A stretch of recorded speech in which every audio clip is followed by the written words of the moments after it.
who are using it as a coping mechanism, using it and saying, oh, well, it's just medicine, but, not doing it in a way where it's truly benefiting them and they're risking more than what they're gaining, in my opinion.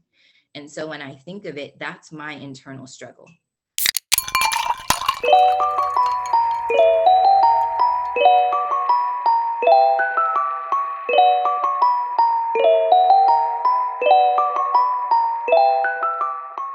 What's up, peoples? It's your bartenders, Mr. Z. And your boy Omega. Here for part 2 of our Canna Cider episode. We last left off on a cliffhanger question that threw the group for a loop. We discover some hard truths and give away for more education. Let's get into it. As every episode, we want to thank all of you for listening. We truly appreciate you listening to our hearts and minds on varied and difficult topics. Special thank you goes out to our Patreon subscribers for their support of the show. Every little bit helps us reach our goals to invite more high-profile guests and create bonus content. And if you want to join in our conversation outside of this cast, feel free to hit us up on Twitter or Instagram at HaveADrinkCast, and make sure to use that hashtag HADcast. Remember, this is always a conversation. If you don't agree, you want to voice your opinions, or even suggest a topic for an episode, feel free to join our Discord as well. The link will be in the description. And please, if you like what we're doing here, share us with your friends, your family, your neighbors, your interdimensional alien friend with the Galactic Federation. Yeah, your referrals mean a lot to us, as that's how we gain more listeners. So, thank you again. And get prepared to sit, think, and have a drink. Welcome to Have a Drink Podcast. Enjoy the episode. We said peace. Do you feel like there is either a perception or a realistic viewpoint that there is a high level of dependency on cannabis as it relates to the Black community? So you mean like do we have generally high level of abuse, cannabis, like usage? And I'm talking about dependency to function. So do we feel like in our community there's a high rate of dependency? Is like, I'll give you an example. You hear people say, oh, I need to smoke before I go to work, or I need to smoke before I go do this, or I have to smoke after this. So just globally speaking, not from an abuse perspective, but having like, I need to do this to go fill in the blank. Do we feel like there's a lot of that in our community? Well, I mean, if you take the act of smoking in general, I mean, because the act of smoking in itself is a habit. It's not necessarily the thing you're smoking. People have what do you call it? An oral fixation. So smoking is not necessarily. This is something that not a lot of people know. Yeah, I like the feeling. Yeah, well, so the smoking in and of itself is a process of meditation. You're inhaling and exhaling in a controlled breath. So every time you smoke and inhale, you're breathing in deep and you let everything out. So you're getting that that entire relaxation like mechanic within your body going, and that creates that habit to that thing, that particular action. So I think necessarily the dependency on that action, just because it's also creating something that is good for us, probably out of something that you can go without. But I think she's talking about the chemical dependence, which is real. I think when you say we as a culture are more dependent on doing things like that, I would say sure, that might be more pervasive in our culture, simply because it was almost made, like I said, made to given and made to vilify. So we're the fact that we would do that, and that be a problem, and you not say, well, when people say, I gotta drink some coffee before I go to work. Like I gotta I gotta smoke a cigarette before I talk to this motherfucking whatever. I gotta do a lot of, or I gotta eat before I gotta take off my clothes before I take a shit. Like whatever it is, like people have a thing. I think in our culture, we have a proclivity to it. I think our culture is a lot more open to it. But like I said, I don't think marijuana is one of the things that, at least internally, is tearing down our culture. Like even if we were more susceptible to something like that, uh, the problem I think is that there's already a system built to squash that, to vilify that, like there isn't like anything to vilify, how you know addictive coffee is, and But it's caffeine not, and what, huh? it's not about vilifying it. I mean, you're right. Everyone has their thing. I love coffee. I drink coffee before work. If you catch me before my cup of coffee, you're probably Right. not gonna like me very much. Um, but I'm more speaking of, well, since we were talking about perceptions and things, right? So I think there is an overarching perception of the Black community that we have an increased dependency on weed as a whole, What if whether we it's did true or though? not. But what if we did, like, I don't think it's necessarily marijuana in and of itself. We have gone through, as a culture, as a whole, as a community, we've gone through a lot of trauma. A lot of things that is considered vices are also used as coping mechanisms. So it just, it's not necessarily the particular drug itself or item itself that is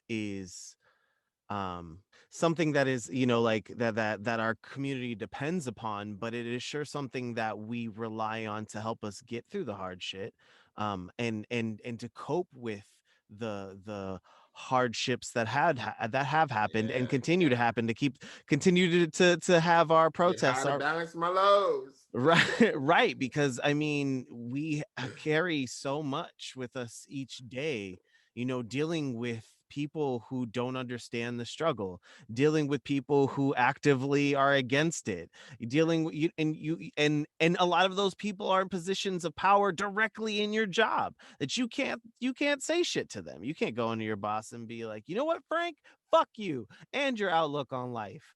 Like, like you can't go in and say it. So what you gonna do? You know what? I'm gonna need to smoke this bowl or smoke a blunt before going into this job, because I have to put up with so much bullshit. And so, like, you take the edge off of shit, and anything is used in that way.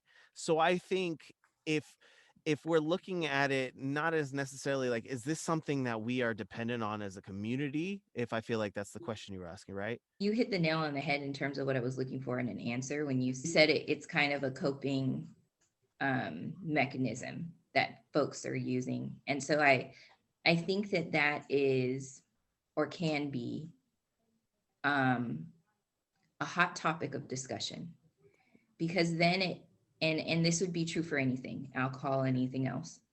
Um, if I got up in the morning before I went to work and I took a shot of alcohol, I likely need to be in AA. So, Right. and not to say that this is my perspective, but I'm just trying to bring some some Yeah. opposite view here. Right. So if I woke up in the morning and I was like, I need to pop these pills to cope, or I need to deal with this, then there are places I need to go to deal with how I'm not coping in a certain way. Is there an opportunity that folks are not open to say it's inappropriate to smoke and come into work high, just like it would be inappropriate for me to come into work drunk? And are we unable to have that conversation because this is medicinal, because this isn't a, a hard drug, because this isn't, you know what I mean? Like there's a conversation that I feel doesn't actually get heard because everyone says, oh, well, weed isn't alcohol. It's better than alcohol, or it's not as bad, but you're still coming to work in an altered state. Right. Okay. Hold on though. But that's what I meant about like vilified. Like it's already vilified. When you say that, like you're already coming at it with weeds like inherently negative and like something like coffee. Oh no, I'm not saying it's not negative. I'm not saying it's negative. Well then, okay, but then what's wrong with coming high? So I don't haul off and smack one of these customers. You know, like what is inherently the problem there? You know, outside of what we already like here like have in our head about like what it means to be under the influence at work. If it helps me cope with my work, like if my work is highly stressing and like coming in under and in the influence of something like this what I call say that I'm just playing, I'm not devil's advocate, but like I don't necessarily like I'm not understand where you're coming from. So I don't want like, even though I'm talking, fiercely. Well, we're just having a healthy discussion, right? But like you're saying that like what like an employer may not want somebody to come in high, but if your nerves are like turned up because you've gassed up on some caffeine and like you're a lot more like reactive, like is that not like that's not, I would say that that's not appropriate either. Right. So what I'm getting to is or what I'm trying to discuss is more or less, you sound like you guys are the 1%. I've listened to you guys talk for an extended period of time about the positive impacts that it has to you as individuals. You can't say, and I think Aron, you were the person who said it, and I'm here to listen because I'm not a user, so I'm learning. You can't say that the way that it impacts people is going to be the same. So you guys might be the 1%. I have a friend who got his master's high and he's smart as shit. He's the 1%. Yeah, I went to class high a lot. Yeah, but what about all the other people whose decision-making skills are drastically impaired, their ability to function is drastically impaired? So how do we separate the people who can function perfectly well from the people who don't? So something that I actually really have noticed, and I talked about this with my mom too, because I mean I got to smoke with her later as an adult, and we got to really talk about it. But she got to tell me, weed. She would say, be careful because I've seen weed kill people's initiative and their drive. Y'all know me. Y'all know exactly what I'm doing right now with my life. Is this killing my initiative or drive? To any y'all? Okay, I just was curious. Have you seen me slow down, or have I ramped up? Like, and so like I always had that in the back of my mind. But another thing we would talk about and say more to address your point is that it amplifies what you already are. Basically, weed enhances the things that you already are. If you have poor decision making skills, you'll be even worse at making decisions. If you have a hard time handling emotions, you're going to have a harder time handling your emotions because marijuana doesn't mask the things about you. It shows it to your face and says, this is you. Can you deal with it? There are certain other drugs that do that a lot harder, with like mushrooms or LSD, where they give you a face to face with yourself, a lot harder face to face, but it's essentially the same air about it. It amplifies who you already are. If you're a lazy person, you're going to just continue to be an even lazier person. Because so how does that work though? It's if it individual amplifies trauma, the individual things, right? But then I'm hearing you talk about how it reduces stress and reduces anxiety, but then we're also talking about how it amplifies some of our not so great features. So how do you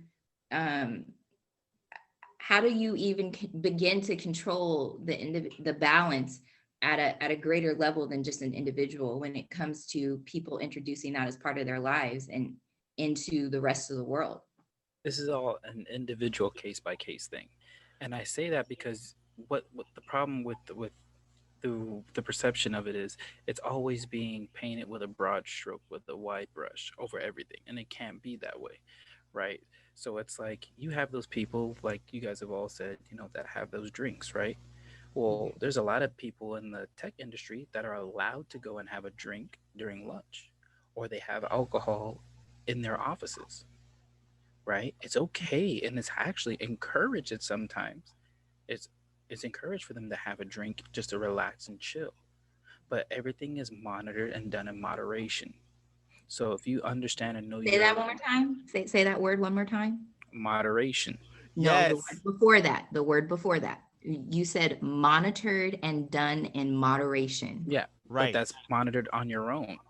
So it's like I may not know what my limit is or what may have changed in my intake on that day. So I may have an adverse effect. That could happen with you taking aspirin.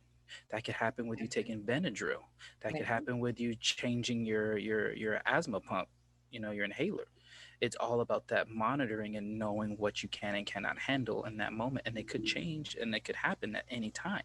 Now the thing is that with marijuana, not a lot of people are going to go there so blasted. Now think about this. Not a lot of people go to work so blasted I think the they are difference. unable to work. They're not productive. It Oh, is I've met a few people that I are. beg no to no no differ. no. I'm saying, but that's not common. It They is though. happen. It It is. happens. But that talks about that person, and did they monitor, and do they even care? Because they may do that because they don't care. They might Yeah, not. I would disagree. Well, I don't know that like the detection rate would be kind of difficult. That's a weird one because like people get like fired for being shitty workers sober. People get fired for being shitty workers drunk. People don't get fired for being shitty drunk workers. People don't get fired for being shitty high workers. So I'd say that that just like that like stat like might be difficult on either side to kind of say. Is look at the industry that I'm a part of, or one of the many industries I'm a part of. And I'm going to talk about the martial arts coaching side. I have trained a time or two and smelled marijuana, heavy marijuana, on my training partners. You wouldn't know it. I've smelled heavy. And when I say heavy, as in they just finished. Some of my coaches came in, taught class, trained, wouldn't notice, it was fine. After class, take some of the people out, they would go and go smoke some more. And it's just like it's just all about that monitoring, and it's about where you're at and what you're doing, knowing what you can and cannot handle, because there are people that do need it to function, and that's okay as long as you're doing it in moderation, Right. right? But to abuse it and with anything, and too much of anything is not good. If you have too much coffee, too much caffeine, that is terrible for your body, and that gives you the jitters. It can mess you up. It can do everything in at work. It can tank your workplace, right? Mhm. If you're smoking too much, okay, think about the cigarettes. You smoke way too much cigarettes. That smell is in your fingers, in your teeth, in your everything, in the fibers of your clothes, all over. That is a disruptive to your coworkers as well, just like marijuana would be, Mhm. right? But But think about this though. They take multiple breaks throughout the day. They spend exactly. more time smoking than they do working. How many Whereas, times have I worked in a restaurant that has happened? How many servers, cooks, dishwashers every 5 minutes would take like what felt like every 5 minutes a smoke break. Like, oh, I don't have any orders up. I'm gonna go out and smoke a cigarette. Oh, my tables are all fine. I'm gonna go out and smoke a cigarette real quick. And it's the normal thing. And you took what I was gonna say right out of my mouth. But I want to reiterate it though because it's important. Too much of anything is bad. That's why there's that saying, too much of a good thing is bad. Too much of anything is bad. Moderation, balance. Balance is key for a lot of things. Because like because like what O said, you know, you take too much aspirin. That's gonna be the last aspirin you take. You know, like you drink too much, you fall down, throw up, alcohol poisoning, what have you. Drink too much water, you can kill yourself. Exactly. And I just learned that in chemistry last week. A Oh, person died doing a radio contest. yes. Yeah, They for the drank weed. way, Yeah. they drank way too Hold much your water weed and they for a died. weed. Your Yep. piece not supposed to be clear. Did you know that? I mean, Yeah. you're right. There are so many things that you can just It's not? and like, no, it's not. No. It's supposed to have a little bit of yellow, but that's off topic. I think mostly what for me where I'm at is I just feel like there's a lot of conversations that aren't happening. And I think there's a lot of conversations that should be happening that people don't want to have because all they want to do is talk about how wonderful weed is and all of this. And I do believe that there are many medicinal uses. I do believe that there are many benefits. And I feel like if people want to smoke weed, they should be able to smoke weed. And I don't think people should go to jail for smoking weed. I don't think any of those things. But I also think that while people are so busy talking about the positives, nobody wants to talk about the negatives and the impacts and all the other things that come from that. And that bothers me because when you only have one side of the conversation, you're not having a real conversation. And so I feel like the entire conversation has been dominated by negativity for literally decades. Like we only have known like this is an illegal substance. So how couldn't it not have had? I'm not talking about the government. I'm talking about us. In our own, yeah. That's all I have to offer. So I can only speak from my experience. And from my experience, everyone has only ever been talking about let's go get high. This is what it does for me. These are the good things. And again, I'm not disputing any of that.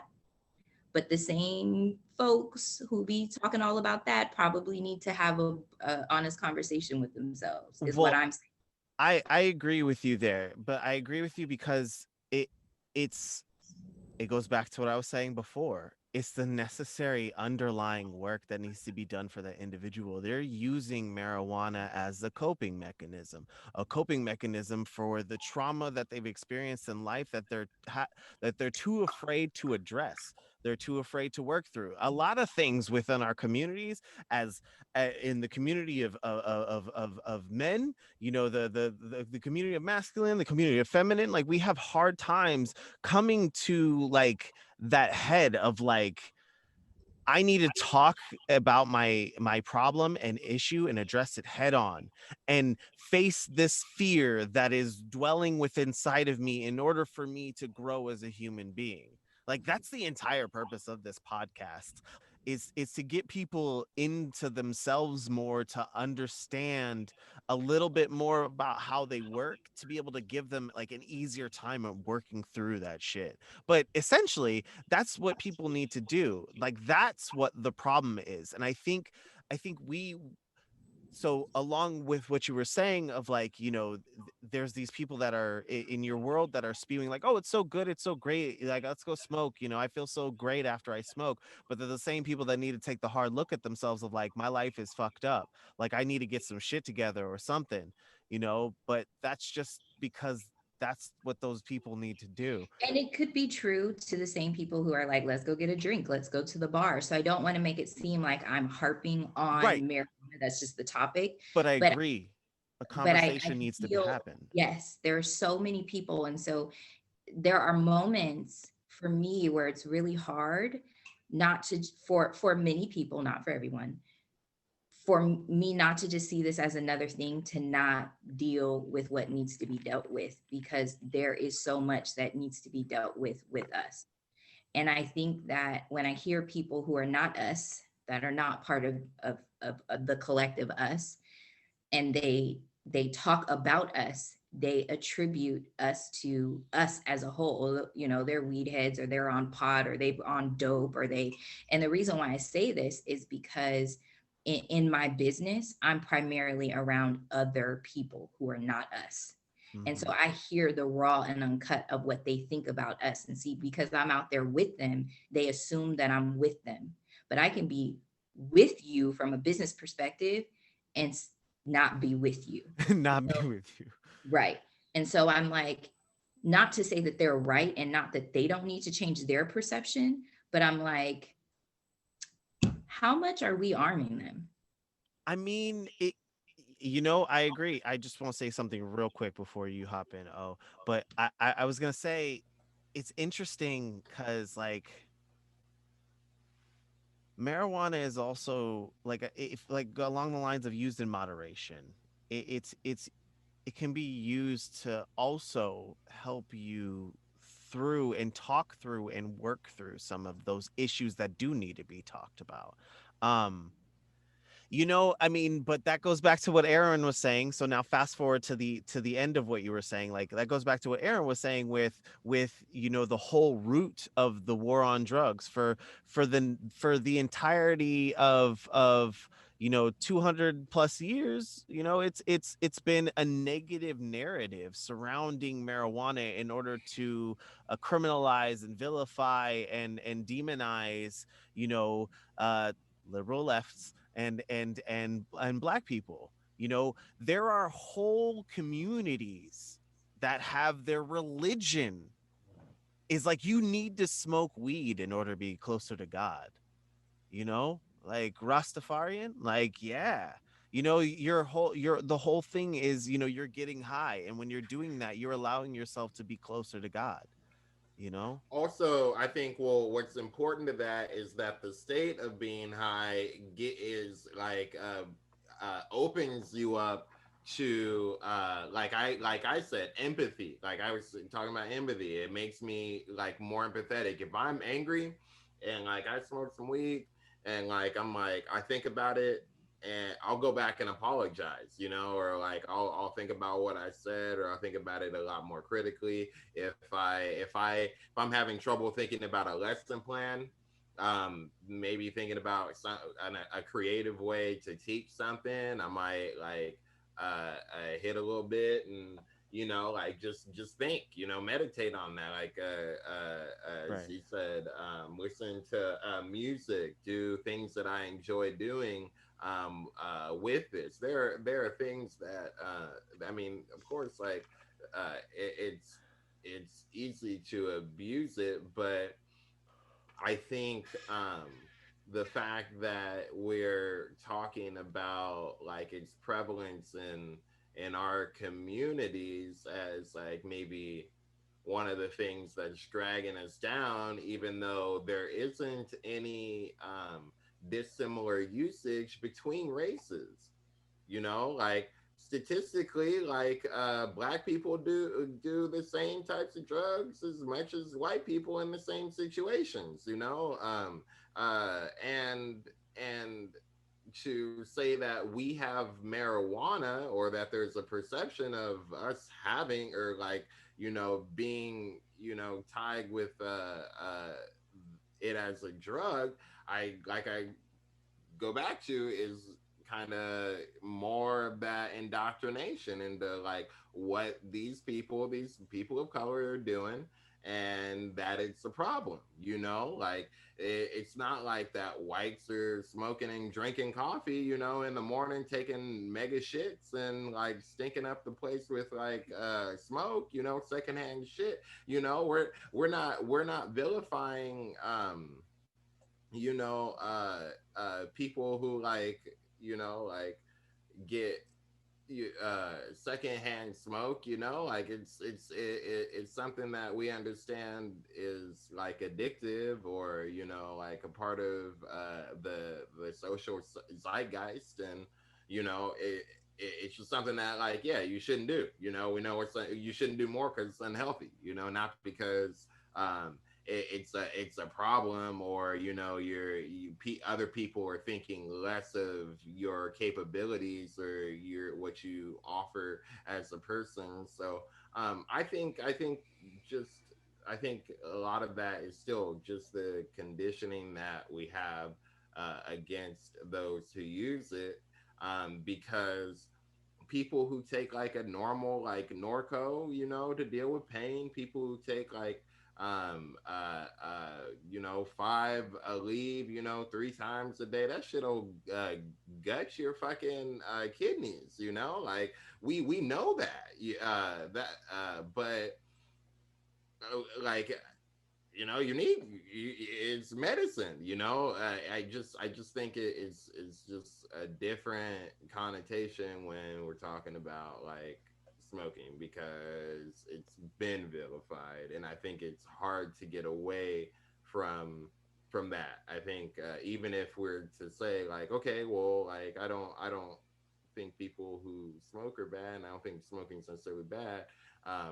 But I don't think we're talking about the bad things about it. It's like, well, we know the bad things. Makes you forgetful. It smells bad. You know, we know the bad things. Like, what we don't know is how we can use it to improve life. You know, that's what we don't know. We know how to. We know, like, even even We know the scary things about it. right, yeah, we know the scary things about it. We know what it can be, and if it can be something better for us than it being like something that drags us down, which is really like connected to the war on drugs. It being like labeled as bad is what really is the problem, you know, for us. Like, if the label like being bad is the problem, then let's like move away from that and see like how, I don't know, like how we can talk about you How we can know, change the narrative making, around it. huh, yeah, How changing the narrative. I think changing the narrative is more important, or than bringing up where it's bad. I think like just like changing the narrative around you know, culture, you know, like black on black crime is more important than attacking black people, other black people, and saying, well, you know, like y'all shoot each other, so why, how y'all gonna get mad at white people for doing it, you know, like I But just, you can't just generally speaking, it's not about talking about the bad, it's about putting it in the context. You can't not talk about the things that are in our culture and not talk about how we are victimizing each other. It's not called black on black crime, but why that needs to change and what happens. You can talk about things where there are opportunity as it relates to marijuana without vilifying it. They're not mutually exclusive. And they're not mutually exclusive because the conversation still needs to happen. It's not about talking about the bad things. And if you talk about where things have opportunities and you only see it as negative, then that's part of the issue, because it's not negative. There are pros and cons to everything in life. There's pros and cons to driving a car. There's pros and cons to drinking alcohol. There's pros and cons to, you name it, insert the noun that you want to talk about, but that doesn't necessarily mean that you're demeaning it or degrading it or making it less valuable. Marijuana has medicinal purposes. There are many positive properties to it. It needs to be here. But I'm not going to sit here and not say that there are people that it don't work for them. So And do you feel like those people need to have those conversations about their abuse of marijuana, or sorry, their usage of it to escape from their problems? Because essentially if they're going into work blasted and ripped off the ass and can't like function, if they're going in, you know, like they're yeah, smoking so much so that they forget to go pick up their kid from school, or they're doing all these stupid things, like, and really fucking up their life, like the yeah. the experiences that you may have with people like that, you know. I think it goes towards that, like any other coping mechanism that gets abused, that too much of the one thing Much of anything, right? can, If you that take it 5 becomes bad. a day, you got a problem. You know what I mean? I Like that. I'm gonna That's Right, go interject O, real quick. go O. I'm gonna interject because I want to kind of pivot and come from another angle too. Mhm. And I find I'm going to talk about the responsibility of it and who you're doing it around, because I feel like that is a very big issue for me personally. I don't care if you do it; that's your prerogative, that's your business. But the issue I have is, and this is with anything, this goes not just with weed, this goes with cigarettes, this goes with alcohol, this goes with anything. If you're doing this consistently in front of your kids or around other people's children or anything like that, without regards to their own health, their wellness, and their well-being, I think that's wrong. And I say that because it's like you're not giving that child, those people, the opportunity to make their own choice, whether they want to partake in it or not. Or you're not thinking about, well, I'm smoking this, but then your kid is around you and you want to hug them, you want to hold them, but then when they go to school, what do they smell like? So now other kids or other people, their teachers and people are like, whoa, are you doing this? So now you're not giving that child a fair shake. So there's just those little things right there, and that's why I talk about the responsibility of these things. It's Well, like we don't think about the overall encompassing about the responsibility of it. I have a question for you, O. Do I you have an think answer for you. do you think the education surrounding like the usage of certain things, like whether you're drinking or you're smoking a cigarette or smoking marijuana or what have you, Mhm. you're doing these things you do as an adult. Sometimes you can't get an alone time until the child's asleep, and then by that time you're already passed out, right? So would you feel like maybe if it came with some education of this is what this is, and to kind of teach them that this is something that it's not to be abused, and you teach them that lesson of too much of anything is bad, too much of a good thing is bad. I mean, you could start that lesson off with the conversation surrounding water, Yeah, but do you feel like the education, back to my question, surrounding those things could change that sort of negative impact that it has on the child and their interaction with the world? I do. I do, and I feel like that's a conversation that's not really being had at home. You can correct me if I'm wrong, but I'm telling you right now from having a parent who smoked it heavily, and none of us, well, some of us didn't know, or some people did know, but they would never really have that conversation, an open-handed conversation about it. That's an issue. And it's like because when these kids see this, then they may become dependent on it, and you've never explained it to them, and then now they're like, well, you can't tell me, like that old 80s commercial. I learned it from watching you. And then you're like, as a parent, you're like, oh snap, this kid really is watching. Well, yeah, but if you would have talked to them about it and really Yeah, yes, I explain agree. the point, it's like that's different. So then the kid is like, because like for me as an educator, having met middle schoolers and elementary school kids that have started it or tried it or whatever, come into school or selling it and doing all this stuff because they don't have the education. The only time that they're even talked to about it is at school or on TV or in a DARE program. And what are they doing? They are vilifying it. There's like, don't do this. This is what it does. This is what it does. Don't do this. Don't do this. Don't. Well, you tell a kid don't do something so many times. What are they gonna do? Yeah, yeah, create that taboo They're for gonna do him. that. Yeah.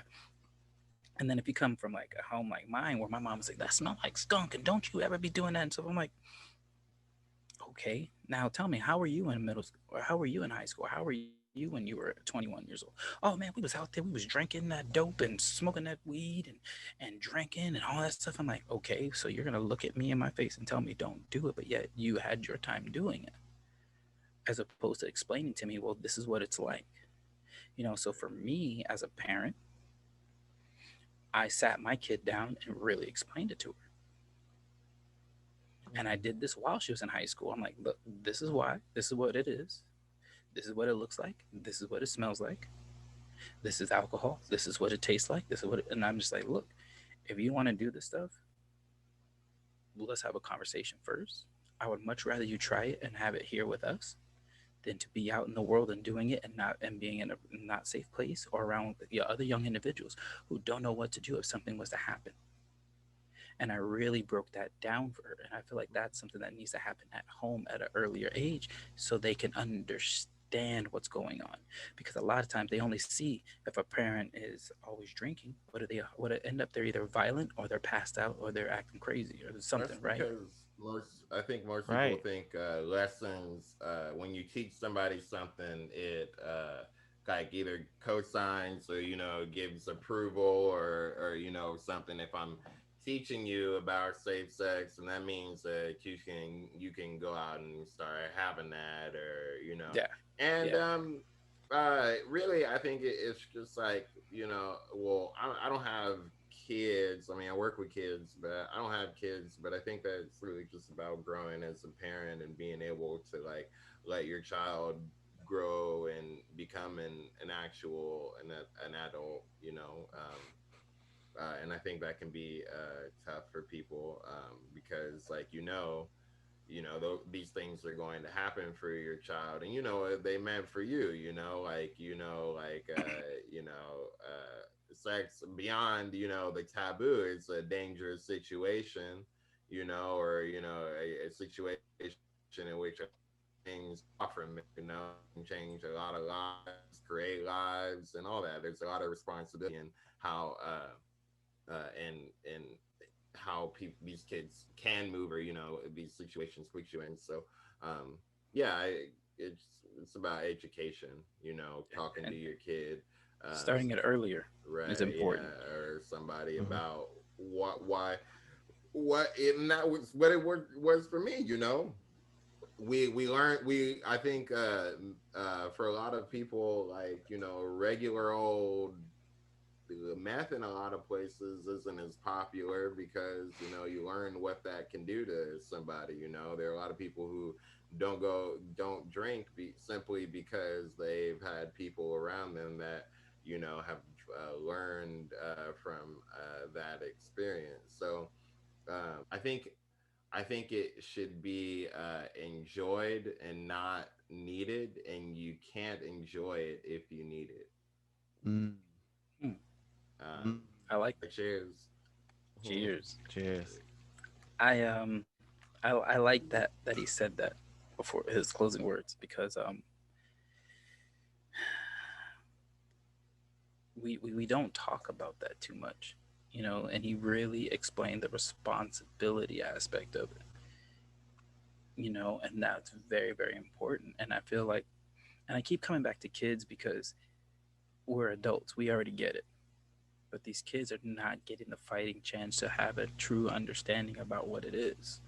It's like if you really set them down and be like, look, this here can be a healer and it can be a destroyer, but it's all in how you utilize it. Just like the spoon. The spoon can feed you, it can hurt you, it can kill you. There's so many different ways you can utilize this spoon. I mean, we can also go with the adage of fire. Yeah, It can create warmth. It can sustain you. It also can burn you and everything around. You yeah. know. That's very important. And the reason why I'm bringing, and I love that example too. And the reason why I use those examples is because you need to give those dualities to the kids and to people. Adults, I'm not going to say it's too late, but they can do their own research on their own. Whereas a lot of kids need that to be explained ahead of time. Because if we can build the knowledge ahead of time, as they get older, they can learn how to make the more responsible, educated choice. It's really important that we do this because of when we explain to them that it has its healing properties, and this is how you use it, and really explain it to them. And then you have its recreational. It has its recreational aspects where you can use it, but then it also, like, you can't use it at, try your best not to overuse it to where now it's just a coping mechanism. You use it to cope with life, you use it just to cope with an emotion, you use it just to cope with an action or with a trauma, because now you're not healing, Mm. you are just utilizing it to cover something up when you haven't really tapped into it. Because there's some people that use it as an escape so they don't have to face those things. And that's what I feel a lot of young people do, is they're like, man, my home life sucks, so I'm just gonna blaze right now. School sucks, I'm just gonna blaze up right now. I can't stand what's going on with my partner. They're tripping all the time, I'm gonna blaze right now. It's like, no, you're just avoiding it, and you're not trying to understand it or figure out ways of coping with it or growing from it. So this is not what you need to use. It's I know funny it's because burning inside. we back so much into this. Like I was just gonna say, like that we back so much into the episode we talked about before, which was mental health. It is so important because all of these things we use to cope with all the problems that we have, that it the things that go unaddressed, unchecked, and just masked by alcohol, by marijuana, by food, by porn, by TV, by like there's like a copious amounts of things that you can use to dive and get addicted to, distracted by, like it. There are so many things that need to be addressed that are just, like I said, being masked by all of that. um it was interesting because I want to say this real quick. uh you Erica, when you were saying when we were talking about how you working with people who are not of the same culture, so you hear what they're saying, you hear their opinions, their sides, what where they're going. um it I wanted to say this because it hit me as we were talking and Aaron was talking. I'm like, oh my God, I figured it out. Because I feel like we're treating this like how we tone down our blackness or code switch for other cultures' comfortability. We with this conversation of us changing our relationship with marijuana, or needing to have conversations surrounding the bad things for marijuana in order to change their perception of us with marijuana, where in actuality they should be doing the work to change their views surrounding it, so that they can understand that not only is this something that's not anchored to our community in that way, and b, that it is something that any culture, any person is going to use as a coping mechanism, as medicine, as X, Y, and Z. You know, All of that is so true. And what I was trying to get to, so in addition to having a side business, I work in corporate America mhm. in a leadership role. And so I see our young Black folks coming in frontline, positions at a company with potential to have upward mobility and walk in high as a freaking kite. And so when I'm talking about my perspective, I'm looking at it from a professional setting. I'm looking at it from, we have to fight to get that seat at the table. We have to fight. And as we continue to fight, I'm not saying you can't smoke. I'm not saying that you need to change who you are, but just understand that how you show up, they're not just looking at you, they're looking at us. And so it's unfortunate that we're in this situation and that this battle surfaces in every aspect of our life, but this is where we're at. And so my internal struggle with it largely, um, you know, is around that type of topics. Like I can think of people in my life, and I won't specifically name them, but I know people who have good jobs, who know they should not be smoking, who smoke before they go to work every day, at the risk of losing that good job with the benefits and all of these things. And so, not to say that that's everyone, because it's not, but there are quite a few of us who are using it as a coping mechanism, using it and saying, oh, well, it's just medicine, but, not doing it in a way where it's truly benefiting them and they're risking more than what they're gaining, in my opinion. And so when I think of it, that's my internal struggle. What are you prepared to lose? And this would be true for alcohol or really anything else. But I think, it just, it troubles me, not because I don't want people doing it, but I just want people to be smart about the way we're showing up. 100%. I agree with you 1,000%. And then I'm gonna throw this one in there. In the media, how do they portray those that smoke weed or use cannabis? Oh, they always talk about the criminals. They were like, and they smoked weed and they did this, or like how many How many of our young black men that have been killed by the police after they've died, their records get released, they have marijuana offenses or they had marijuana in their system? Like, why the fuck was that necessary for you to talk about? It's not. Right? It's really not. But the thing is that I okay. Let's do this. When we talk about marijuana, what is the first thing that comes to mind when you just hear marijuana and they talk about people? So what's the first type of person that comes to mind when you hear marijuana? Criminal. Okay. And with if you're talking about through media, right? Yeah. Yeah. Now, who plays that criminal? They usually cast the role of the black man. Black man or your brown brother, whichever, Brown right? brother, yeah. But the crazy thing is why is it that there's never or rarely ever white people that are, or Asian people or Indian people that are high on this stuff, right? Even though I know a lot more people that are of those ethnicities Oh that yeah. do it on a regular, and it's crazy. It's like I even have seen where it's like, and if they are white, what are they? They're portrayed as a what? Hippie. Hippie. Pot So they're smoking always hippie. so they're always happy, talking about peace, love, and all that stuff. They're always doing something positive, positive. But then when we are depicted in it, it's always negative. And I don't want to go back to the whole race thing, but it's just like, so when they keep pushing that narrative, it's always going to be seen as something bad. But then I'm looking at it like you have those functioning cocaine heads. What movie brings that to to the forefront for you? I'll tell you, for me, Cruel Intentions. This is why I bring up Cruel Intention. This is a girl who was well off, who was at a Catholic school, who wore a chain, a cross. She twists it up, takes the spoon out of the cross, and takes her bumps of cocaine. She was a functioning cokehead in Mm. school. But Mm. why is that not why is that never a topic? Why is that never something big? Because Wall Street, what did they use? Coke. Yeah. I mean, like, but so people don't talk about that's like a whole other episode, but Yeah, people yeah, don't yeah. talk about their Coke usage. Do you know how many people I know personally within like our mine and your circle of communities that do Coke, you know? Like that are right there. 100%. We I knew we people in high school.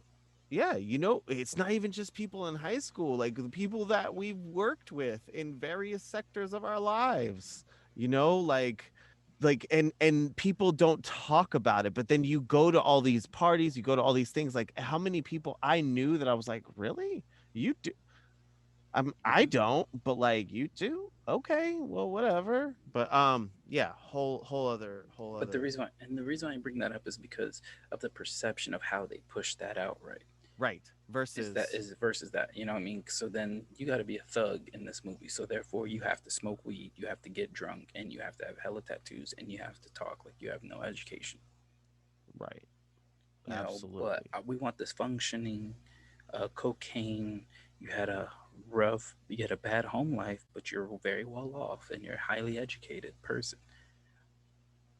And it's like that's the other issue is how it's always being portrayed. Or you got to be you're a rapper, so that means you smoke and you drink and you abuse, not abuse women, but you run through women. That's a perception. And they always have these different stereotypes, and that's what it is, and that's just the miseducation of the use of marijuana. So now what I feel is today's perspective of marijuana has changed dramatically. And I say dramatically because people are now able to do their research as opposed to just me search, as Consciously would say. They are more apt to do research on their own and they'll learn it. It's just the sad thing is, it's just, political views will skew where you look up your information, even though it shouldn't, but it does. For me personally, just because I spoke about my early experience with it, that's what I was trying to find. Is currently, um, I am not a heavy weed smoker or partaker, but it's like I would prefer to do that than use a bunch of prescription drugs. because I have a lot of different ailments just from the contact sports that I'm a part of. So therefore it's like I have a lot of issues with that, and I don't want to use all these different things and take all these pills. I don't like that. I would much rather use something more natural, something that I can control, something that I know will help me, even if it's a brief mass, so I can relax my mind or try to, like, stretch or do whatever. At least I know I can do that, as opposed to doing something highly addictive like prescription drugs. For me, it's like my tolerance has changed, because as a kid I used to be able to do I used to take a half of Vicodin because I used to have migraine. My mom would give me half of Vicodin when I was a middle schooler. When I say my migraines were so bad, it was dark room, no sound, nothing. I need a cold towel over my eyes and my forehead. My migraines were bad. To where my mom was like, you know what? I'm just gonna have to give you this. You can take this half or this quarter of a Vicodin. That'll help you, because aspirins weren't doing anything. As I got older, a Vicodin, nothing. You know. But now it's like I'm taking like ibuprofen, even though ibuprofen is not Vicodin level. But I was taking 800 milligram ibuprofen. Did nothing. So I was taking two. So I was taking 1600 milligrams of ibuprofen just to dull some of this pain. I didn't like that, because then that makes my body chemistry start to change. But if I could maybe puff a joint or so, or have some CBD, something that I can either topical. I prefer to ingest the CBD because it works better to me than just do it as a topical. I use it in that respect. So it's not something that I'm smoking all day, because I got stuff to do. That's just not me. And the circles that I'm around, I can't have that be a part of me. But in the comfort of my own home, or just to help me medically, to help with my issues physically, that's what I do. I would prefer that. Beautiful. Thank you for that. But education surrounding marijuana. There is 8 major cannabinoid acids that are produced by cannabis, marijuana. So you have THC, which is tetrahydrocannabinol. You have THCA, which is tetrahydrocannabinolic acid.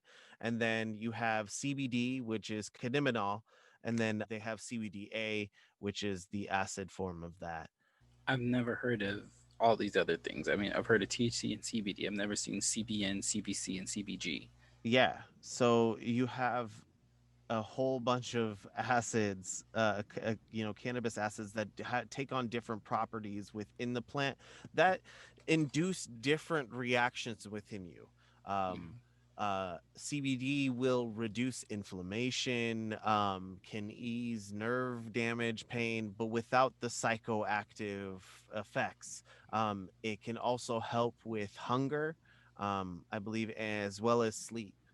Um, And so that's what that's I prefer. right, and that's the base compound, the base chemical acid in marijuana that does those particular properties. But then you have the tetrahydrocannabinol and all these different variations of the acid that give different properties or strengths or things, like giving it its the more THC content, the sleepier you're gonna be, because you have the classification sativa, indica, and hybrid.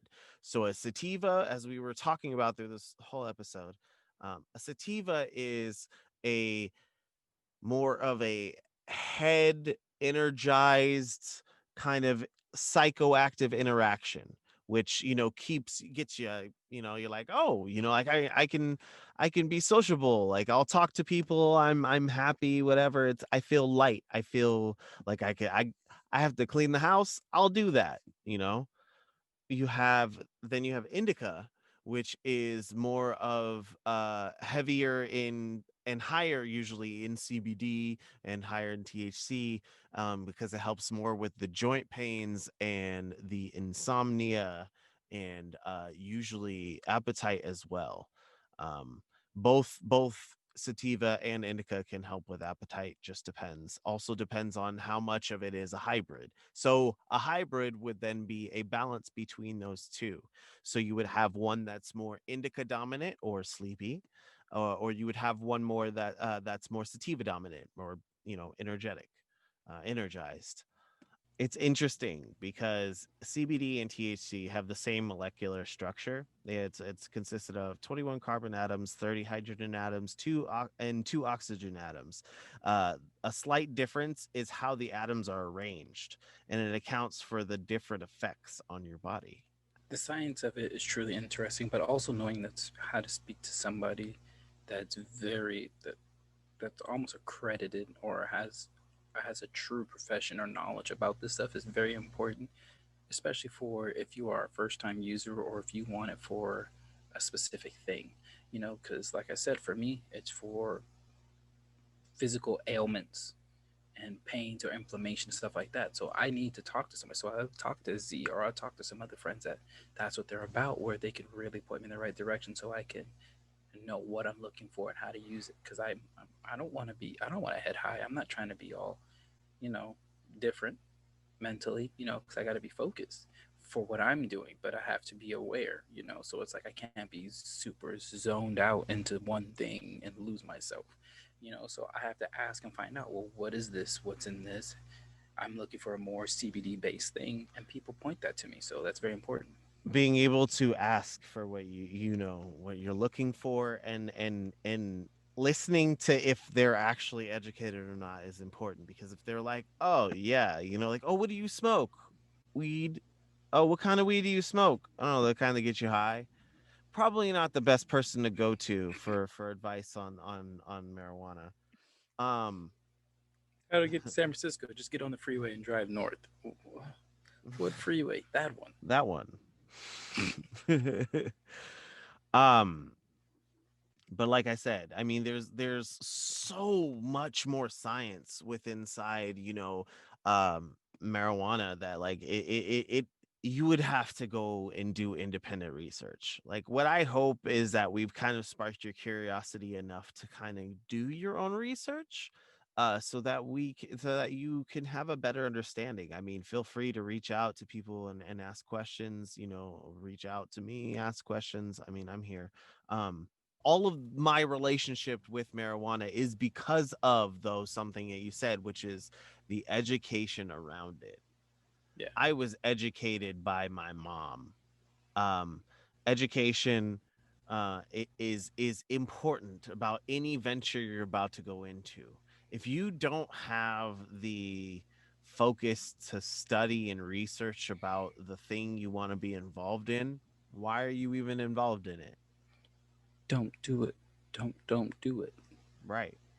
Until you have that level of dedication towards it, then, like, yeah, steer clear. One thing that I wanted to share that I teased at the beginning of the show was a current update on, like, marijuana's status within America. And as of today, we have a bill that passed through the House of Representatives, which is a marijuana legislation bill that decriminalizes marijuana federally, as well as expunges the criminal records of those that have been incarcerated due to marijuana possession or marijuana related charges.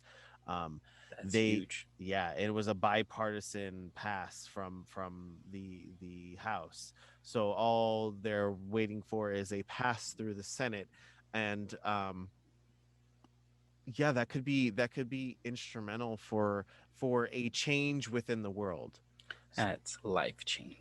Absolutely. If you're a person with conservative views, when if the bill ends up passing and we end up legalizing it completely and decriminalizing it, do you think your position will change? Patreon? Shout out to our Patreons and to all of our loyal listeners out there. Thank you so much for all your patronage and thank you for the great conversations. I know it's holiday times and people have been working extra hard trying to put in more hours, trying to get more money, and I dig it. But let's not forget about the conversations out there. Let's keep having those. If you've been following our social media, you've noticed that we've had some really, really good conversations, some great things going on. And hopefully, some of you guys saw that we actually started something last week, our little holiday bourbon thing. So if you guys noticed that, you can participate. It's not too late, but please try and join in ASAP so we can get those out there. And if you want to join in our conversation outside of this, like I said, please join our Discord. Hit us up on Twitter or Instagram at Have a Drinkcast, and make sure to use the hashtag HADcast. On any of the posts that you use, especially if you're going to reply to any of our questions. If you can't find the Discord, or if you just love communicating through all these other forms of social media, then by all means, make sure you use the hashtag and add us at Have a Drinkcast. All right. It's about that time. All right. Ladies and gentlemen, and everyone in between, I want to thank y'all for another successful episode of the Have a Drink podcast, where we invite y'all back to sit, think, and have a drink. That's been us. Peace. Peace.